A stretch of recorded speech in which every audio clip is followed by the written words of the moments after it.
Preeti Yumnam do mana isai ma ibne handa adu isai do yam phajai mana ibdo khoi lyrics to khara yamna ariba matamgi keno word nga tare mana season da adu isai do mi myam na su cover myam tawe ado ai su ngasi magi isai do remix tawge adu tadi myam yes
Preeti ki channel ma hang mane aro description da hapake ma'am yang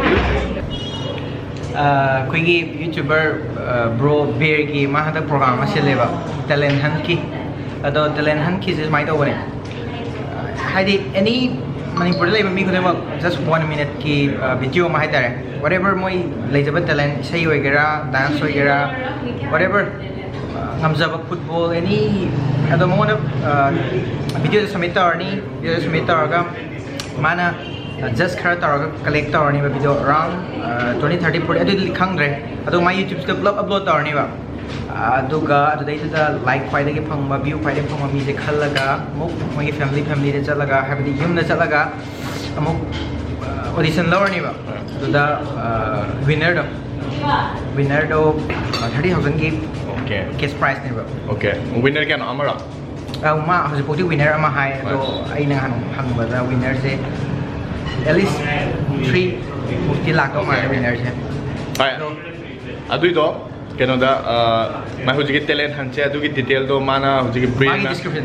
description da yaw hamne ko adu do ai description da ai ju hapa ge adu do ma ming biro adu ko manipur da leba koi talent leba isai sakko ge kai ma kai no any talent okay adu do mi ando adu do magi hojik keno da participate tawna ba magi video da WhatsApp number yaw bane adu WhatsApp number da thabiro okay da select phangani I mean khan daragadi my video da upload to magi YouTube da upload to okay okay yes